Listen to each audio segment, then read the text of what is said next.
Chapter number 19 is again unit number 4। और unit number 4 में अगर हम देखते हैं तो इसका नाम क्या है? Cost, scale and break even. Cost, scale and break even. Cost का मतलब पता है? कॉस्ट, कॉस्ट का मतलब होता है खर्चे। स्केल का मतलब होता है कि आप कितने बड़े स्केल पे काम कर रहे हो। Are you operating on large scale और are you operating on small scale. And break even का भी एक मतलब होता है, वैसे बताऊंगा आगे, कि वो कब आपके no profit no loss situations आ जाती हैं, उसको कहते हैं ब्रेक इवन। लेकिन खैर, इसमें बेसिकली समझो कि इस चैप्टर के अंदर आपके पास है ना 3 मेन डिस्कशंस हैं खर्चों के बारे में। हाउ लार्ज स्केल और small scale a business should operate, and break even. ये 3 डिस्कशन हैं एक तरह से। और चैप्टर नंबर 19 में अगर हम जाते हैं तो आप उसमें एक सबसे पहले हेडिंग डाल दो, टाइप्स ऑफ कॉस्ट्स। सबसे पहली जो हेडिंग इसमें आप डाल रहे हो that is types of costs. Cost को उर्दू में क्या कहते हैं? कॉस्ट को उर्दू में कहते हैं, क्या कहते हैं? खर्चे।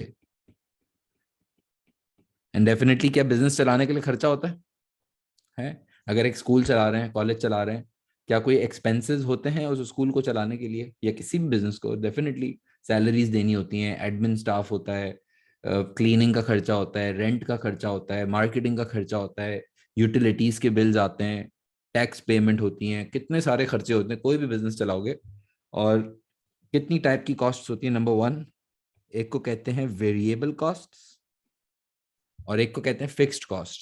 सुना होगा शायद। वेरिएबल कॉस्ट क्या होता है? वेरिएबल कॉस्ट डेफिनेशन भी लिख लो। These are all the direct costs, these are all the direct costs which changes, these are all the direct cost which changes with the level of output,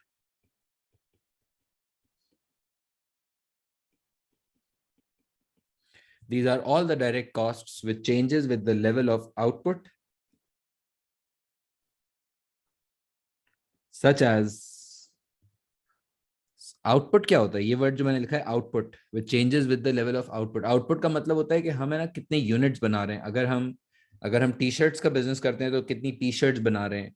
अगर हम school चला रहे हैं तो कितने स्टूडेंट्स हमारे पास पढ़ रहे हैं। अगर हम माइक का बिजनेस, ये जो टेक्नोलॉजी सेक्टर में अगर हम हैं, तो कितने माइक्स बना रहे हैं, दैट्स आवर आउटपुट। वो खर्चे जो हमारे प्रोडक्शन के साथ, आउटपुट के साथ चेंज होते चले जाते हैं। जितना ज्यादा आप, जैसे अगर हम फर्नीचर बनाते हैं, फर्नीचर ये टेबल बनाते हैं, तो फर्नीचर के साथ आई थिंक जो रॉ मटेरियल वुड है, वो would is a variable cost. Probably जितने ज्यादा आप टेबल्स बनाओगे उतना ज्यादा आपको जो रॉ मटेरियल या वुड है वो लगाना पड़ेगा। जितना कम आप यूनिट्स बनाओगे उतना कम। वो खर्चे जो हमारे आउटपुट के साथ चेंज होते हैं उनको कहते हैं वेरिएबल कॉस्ट। और इसकी जो बेस्ट एग्जांपल है that is raw material and direct labour, जो डायरेक्ट उस पर इंसान काम कर रहे हैं। वेरिएबल कॉस्ट क्या होती हैं? All those expenses which changes with the level of output.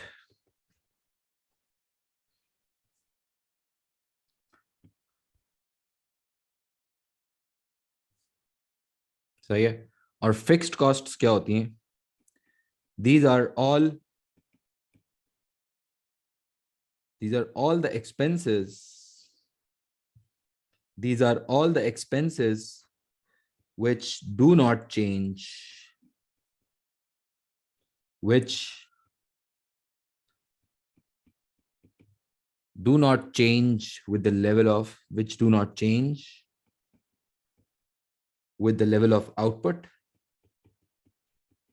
These are all the expenses which do not change with the level of output, such as,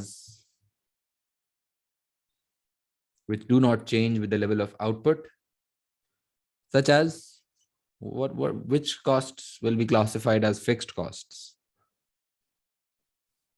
rent हो जाएगा किसी भी प्रेमिसेस का, बिजनेस की बात करेंगे ना, रेंट हो गया। जो फिक्स्ड सैलरीज होती हैं स्टाफ की वो हो गई। फिर अगर आपने कोई बैंक से लोन लिया हुआ है, उस बैंक पे जो लोन पे इंटरेस्ट आपको देना होता है, वो इंटरेस्ट आपकी फिक्स्ड कॉस्ट होती है, वो आपको पे करना ही होता है ना। तो खैर फिक्स, और एक क्या, एक और बात बताओ, क्या फिक्स्ड कॉस्ट चेंज होता है? will the fixed cost change? Yes or no? My question is, will the fixed cost change?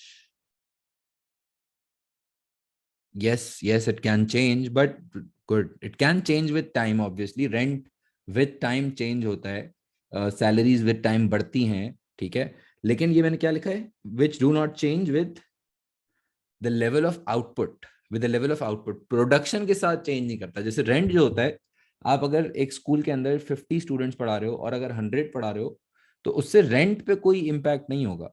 या अगर आप फर्नीचर बना रहे हो तो आपने कोई सुपरवाइजर रखा हुआ है, उसकी सैलरी दे रहे हो, अब कितनी आप टेबल बना रहे हो उससे सुपरवाइजर की सैलरी का कोई सीन नहीं है।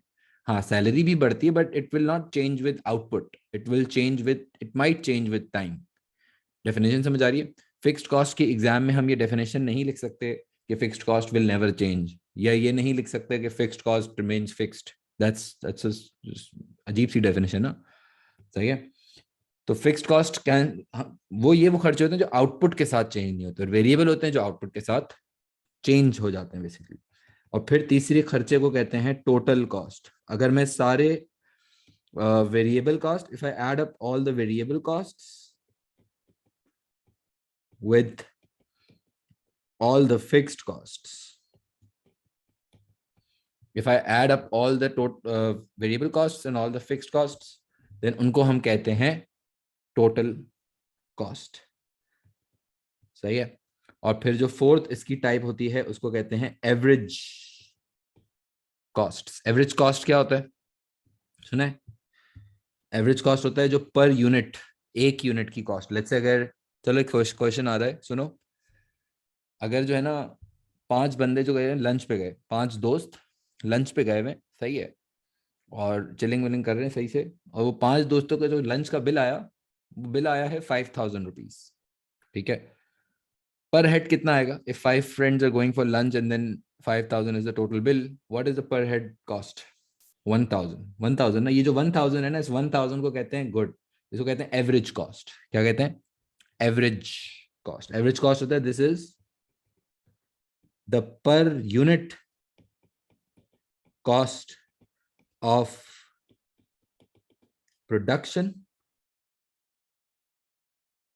per unit cost of production, यानी basically how much does it costs to produce a single unit। जैसे अगर मैं टी शर्ट्स बना रहा हूं और टी शर्ट मुझे खुद को एक टी शर्ट कितने की पड़ रही है, उसको कहते हैं एवरेज कॉस्ट। और इसका फॉर्मूला होता है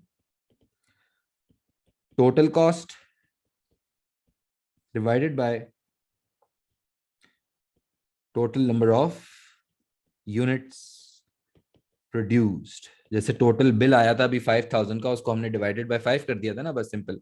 जो आपका टोटल कॉस्ट है डिवाइडेड बाय जितने यूनिट्स हैं आपने उस पर डिवाइड किया, तो आपके पास क्या आ जाती है? Average cost. सही है? एक होता है वेरिएबल कॉस्ट, एक होता है फिक्स्ड कॉस्ट, एक होता है टोटल कॉस्ट, और फिर एक होता है average cost. These are the different types of cost that we should know, और जस्ट कॉपी डाउन।